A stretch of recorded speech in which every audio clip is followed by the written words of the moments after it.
Winter has a way of exposing the truth. Not through drama or noise, but through silence. When temperatures plunge, when heat drains from your body faster than you can replace it, comfort becomes a memory, and survival becomes a calculation. History offers one of the clearest warnings of this physics at work. In the winter of 1944, during the Battle of the Bulge, American soldiers weren't losing ground to enemy fire, they were losing their own feet. Frostbite swept through entire units. Toes turned black. Boots froze solid. The cold became a weapon more ruthless than artillery. Yet a small group of seasoned soldiers managed to endure. They didn't have better gear. They didn't have new boots.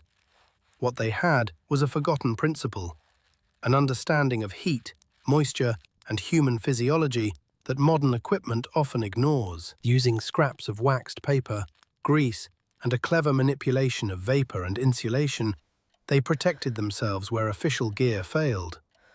Today, their lesson matters more than ever, because in a winter power outage, your blankets won't save you if you misunderstand how heat actually works. Warmth isn't about piling on layers, it's about controlling moisture, airflow, and the physics that your body cannot negotiate with. Welcome to Historia Prime. This is the forgotten World War II survival hack that still applies inside your own home when the lights go out and the cold begins to wait. Part 1. The Trap of 1944. To understand the hack that saved lives, we first have to understand the trap that destroyed them. In late 1944, the Allied campaign in Europe was riding on a dangerous wave of optimism. The breakout from Normandy had succeeded. France was being liberated. And inside the high command, men like Eisenhower and Bradley truly believed, that the German war machine was collapsing. They predicted the war would be over by Christmas. That belief came with a price. Logistics across the continent were stretched thin. Supplies moved slower than armies. Every convoy, every cargo plane, every ship had to make a choice. Deliver ammunition and gasoline to keep the advance alive, or deliver winter gear to keep the soldiers alive. Command chose ammo. They chose fuel. They chose momentum over preparation, speed over safety. They gambled that victory would arrive before winter did. They were wrong. When Hitler launched his desperate counteroffensive through the Ardennes, the weather shifted from cold to catastrophic. Europe plunged into one of its harshest winters in 30 years. Snow fell in sheets, mud froze into iron, and into this frozen crucible walked the American GI, wearing the M1943 combat boot. On paper it sounded modern, an upgrade from the old ankle boots and canvas leggings. A thick sole, a taller leather upper, a design meant to unify protection and mobility. But the battlefield does not care about design on paper. In the slush and freezing rain of Belgium, that leather became a liability. It absorbed water, it held moisture, and when soldiers coated it in dubbing, a wax waterproofing paste, it didn't keep the water out, it simply trapped sweat inside. This wasn't an inconvenience, it was a death sentence. During the European campaign, cold injuries claimed roughly 71,000 American casualties.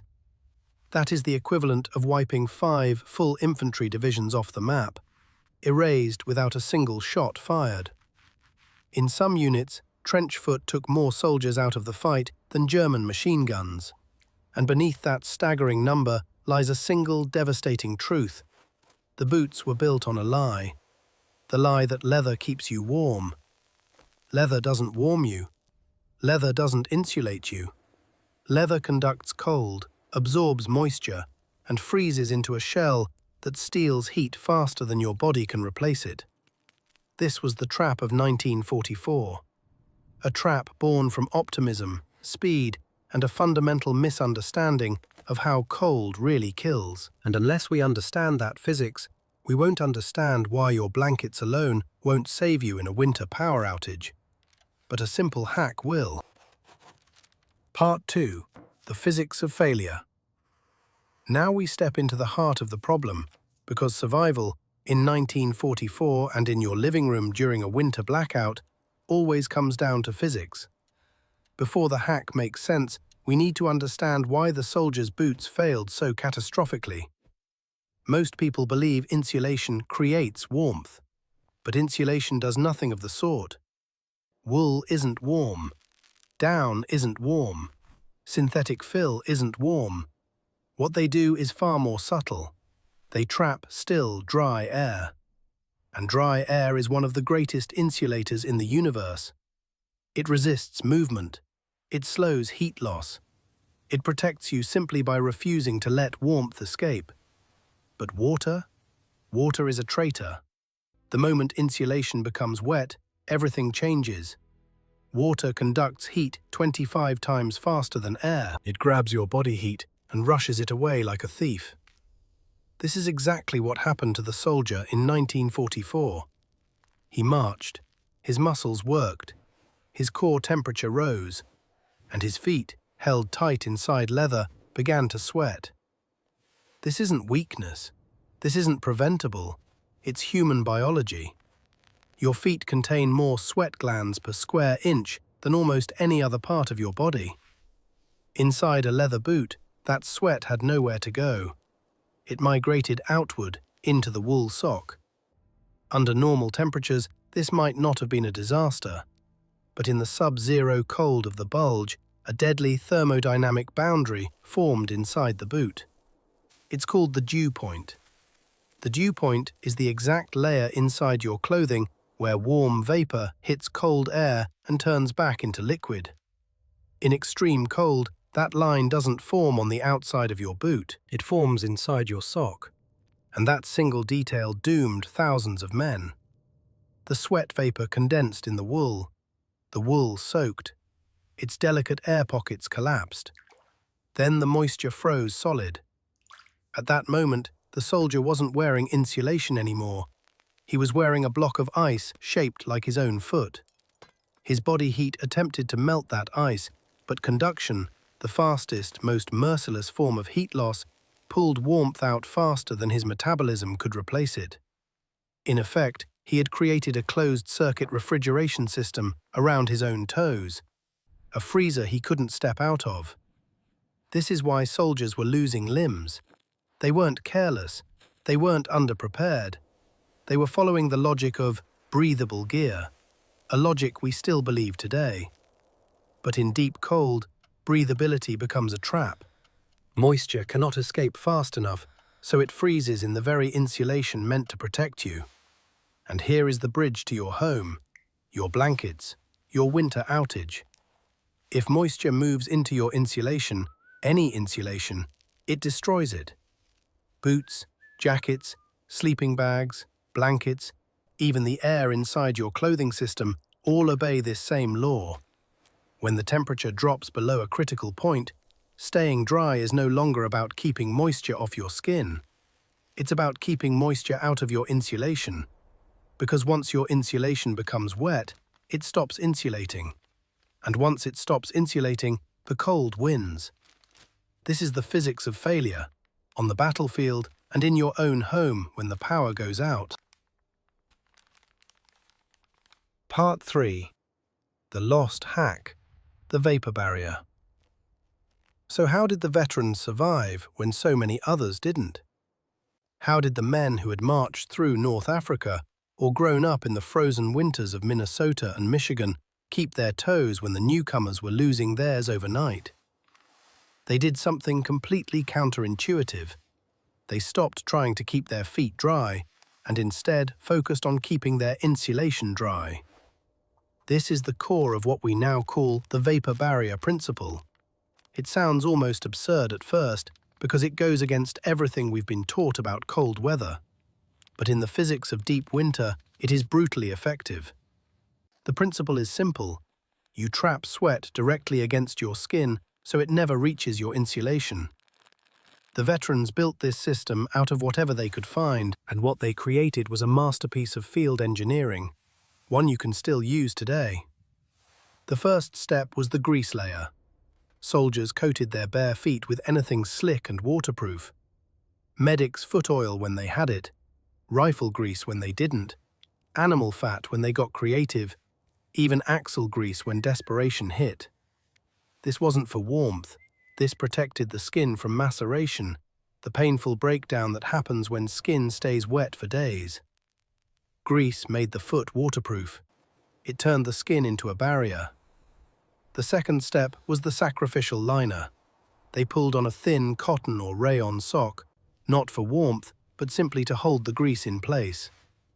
This layer absorbed the mess, so the vapor barrier could sit smoothly on top of it. Then came the critical step, the barrier itself. The soldiers didn't have Gore-Tex, they didn't have modern sealed membranes, so they improvised with wartime trash. Waxed paper from K-ration boxes, rubberized artillery bags, cut-up waterproof maps, even the cellophane from cigarette packs. Anything that sweat vapor couldn't pass through became a life-saving tool. They wrapped this layer tightly around the liner. And finally, step 4, insulation. Only after creating this sealed inner climate did they pull heavy wool socks over the barrier. The physics here is elegant. Your foot sweats. The vapor moves outward until it hits the waxed paper. Then it stops. It cannot escape. It cannot soak into the wool.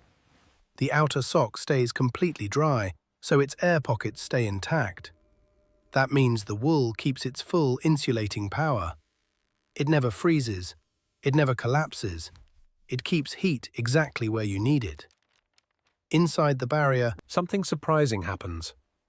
As the humidity rises to saturation, your body stops sweating as much. The microclimate stabilizes into a warm, damp environment. Not comfortable, but survivable.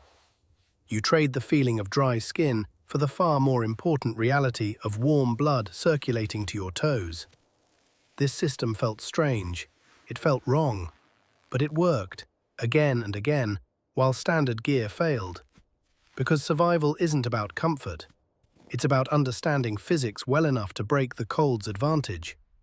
And just like those soldiers in 1944, anyone facing a winter power outage can use this same principle. When the temperature drops and blankets are no longer enough, the vapor barrier becomes not just a trick, but a lifeline.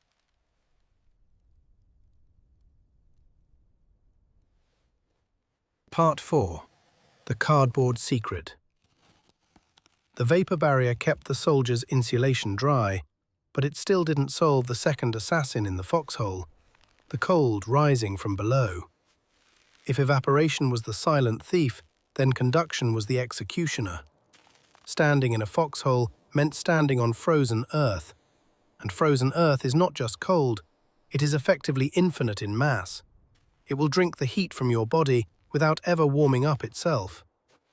The M1943 combat boots, with their thin rubber soles, offered almost no resistance.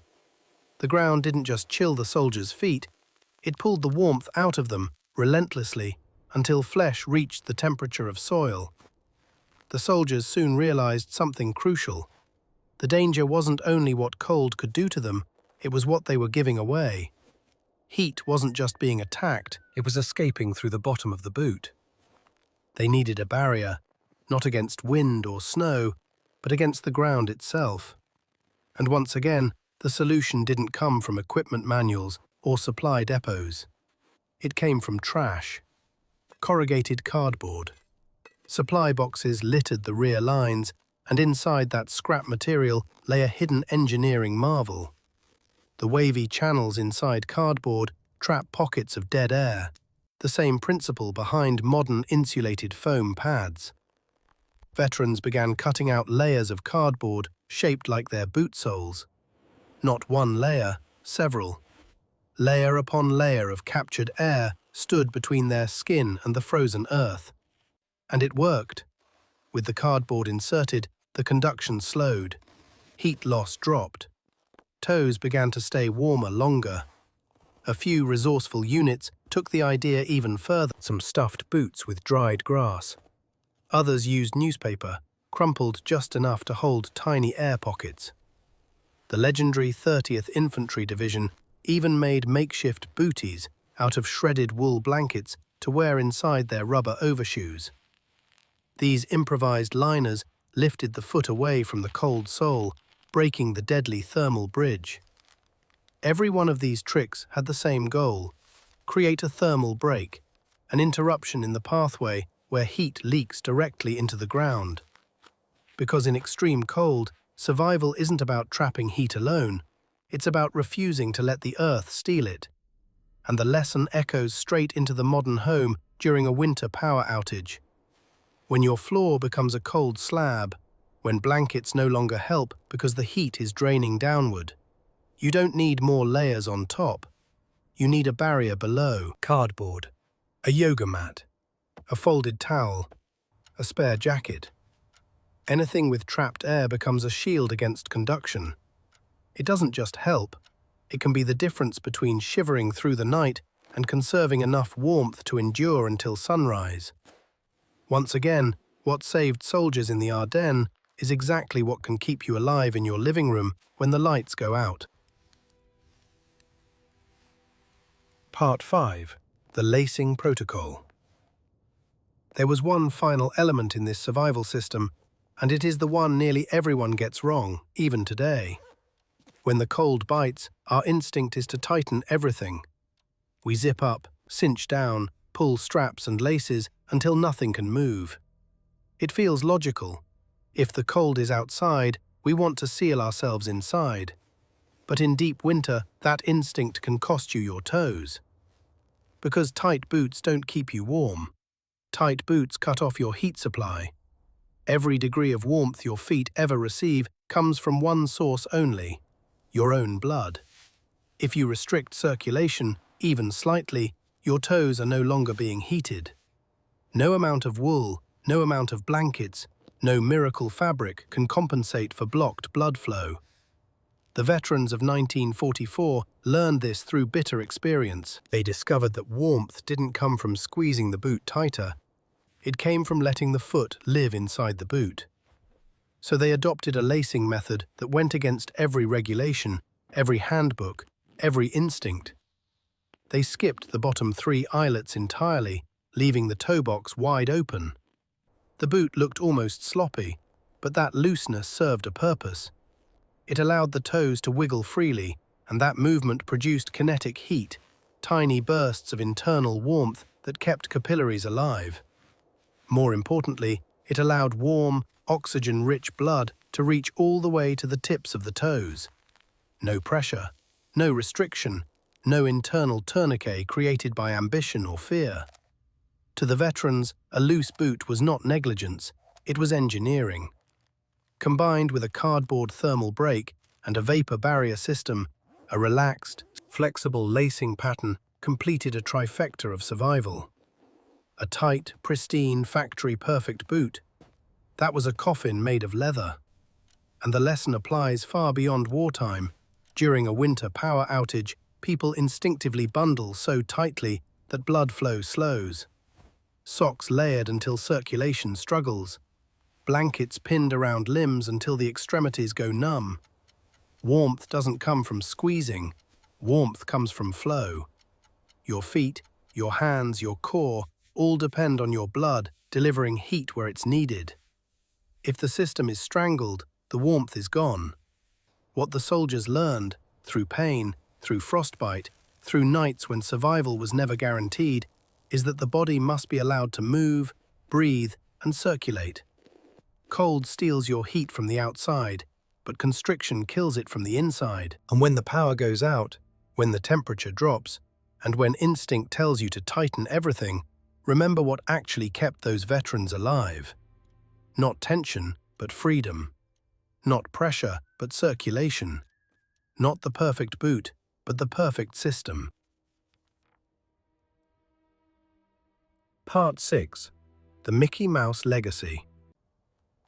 The lessons learned in the Ardennes were written in frostbite, amputations, and human suffering.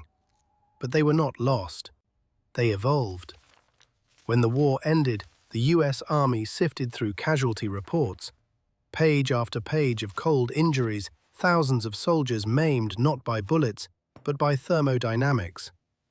and the uncomfortable truth became impossible to ignore. The improvised boot hacks used by exhausted infantrymen, the grease, the vapor barrier, the cardboard, had outperformed official military equipment. The soldiers' field ingenuity wasn't a workaround, it was an upgrade, and that revelation changed military history. It led directly to the creation of one of the most iconic pieces of cold weather gear ever issued, the Extreme Cold Vapor Barrier Boot. Most people know it by its nickname, the Mickey Mouse boot, or in its white Arctic version, the Bunny boot. Look closely at one today and you'll see it immediately. This is not a normal boot. It is the factory-made, military-standard version of the World War II foxhole hack. The entire boot is rubber, fully impermeable. No vapor escapes, no moisture enters. Inside those rubber walls, sealed forever, is a thick layer of insulation, traditionally wool, locked away from sweat, snow, and melting ice. The insulation stays dry for the entire lifetime of the boot. In other words, the Bunny boot is a thermos for your feet. The boot is sealed so tightly that it has a pressure valve on the side.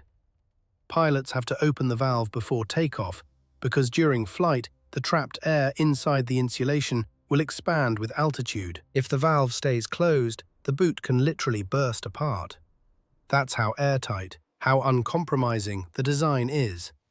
And here's the incredible part. In deep Arctic expeditions, where temperatures plunge to levels that kill exposed skin in minutes, modern high-tech boots marketed with breathable membranes, advanced foams, and space-age textiles, still fail where the clunky, cartoonish Bunny boot quietly succeeds. Why? Because the Bunny boot respects the physics of moisture. It understands that insulation is only insulation when it stays dry. It recognizes that breathability in extreme cold is not a feature, it is a liability. And it proves, decades later, that a principle born in muddy foxholes can outperform the newest gear on the shelf. This legacy matters far beyond the battlefield, because when your home loses heat during a winter power outage, the same rule applies. Moisture control is the real battlefield. Warmth is not about piling on more layers or buying newer fabrics. Warmth is about understanding where heat escapes, how moisture sabotages insulation, and why the simplest hacks, once used to save soldiers' lives, can still protect yours. In the cold, physics always wins. But if you understand it, you can win too.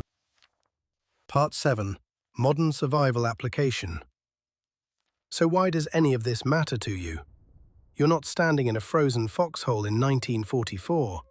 You're not fighting in the Ardennes. But the truth is simple.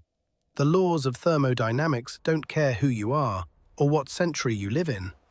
Cold behaves the same way in a war zone, on a mountain trail, or inside your house during a winter power outage.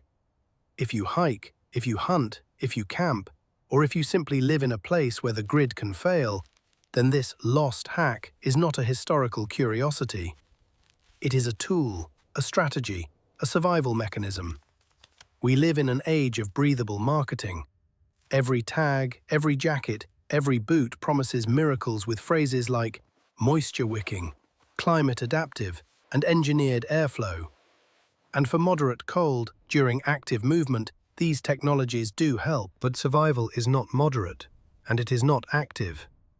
Real survival often means sitting still, with no heat source, in temperatures far below freezing, and with no way to dry anything once it gets wet. In that environment, breathability becomes a liability. Moisture escaping slowly is still moisture escaping. Moisture escaping slowly is still moisture freezing inside your insulation. The physics do not bend for brand names, and that is where the WWII hack comes back to life. If you ever find yourself in extreme cold and your feet begin to numb, don't add more socks until your boots are tight. Tightness kills circulation and guarantees frostbite.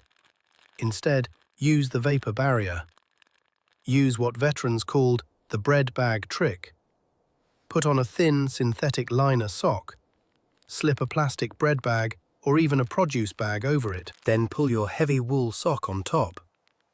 It will feel clammy at first. It will feel wrong. But within minutes, the evaporative cooling stops. The wool stays dry. The heat stabilizes. The temperature inside your boot rises because the physics has been corrected. Your foot becomes a warm, humid microclimate, protected from the enemy outside. The same logic applies beneath your feet. Check your insoles. If they are thin foam, they are not protecting you from anything. If you're standing on ice or concrete in a blackout, remove them. Cut a piece from a cheap blue camping mat, or even use a folded scrap of cardboard. Slip it under your foot. You have just created a thermal break, the same kind that saved soldiers from frostbite in the Ardennes. Small actions, simple materials, massive impact, because survival in extreme cold is never about high-tech gear. It is about controlling moisture. It is about protecting insulation, and it is about understanding that your body heat is both the fuel and the furnace. When the power goes out and the temperature drops, your blankets won't save you if moisture wins.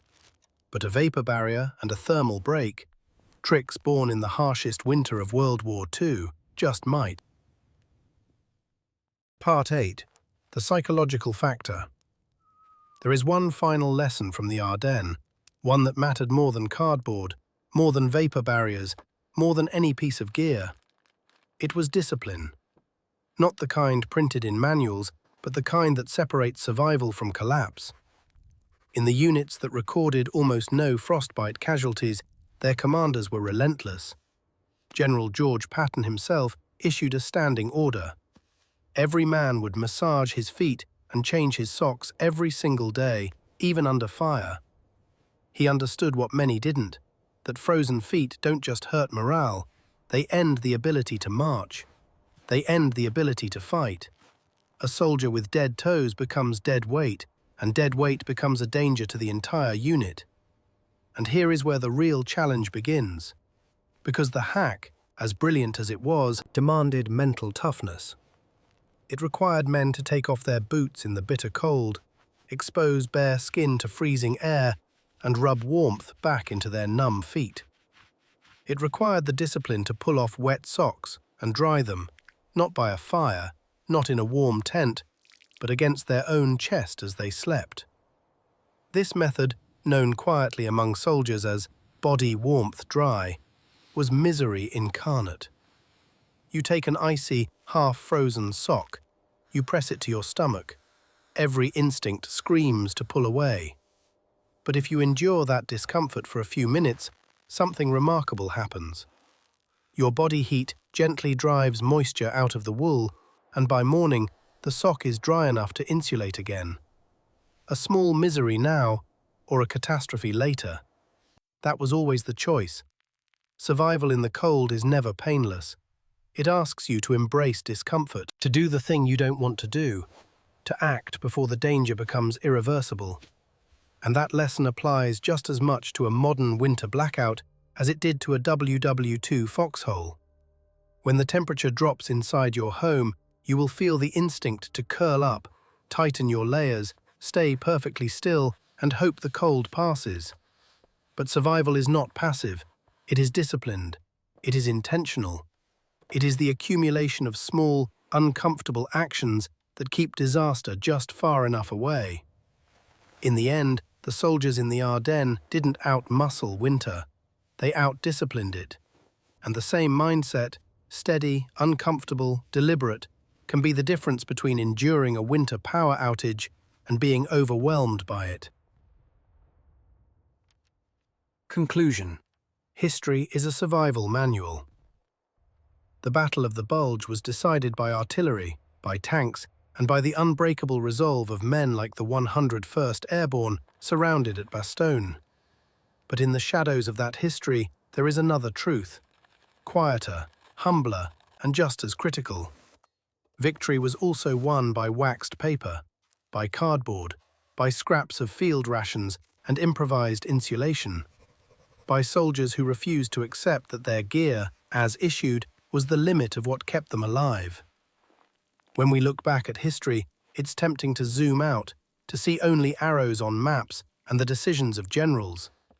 But when you get close, when you stand eye level with the men who fought, you see that survival often hinged on the simplest objects used in the smartest ways. A piece of trash became a lifeline. A thin layer of paper became a shield. A handful of cardboard became the difference between frostbite and one more day of marching.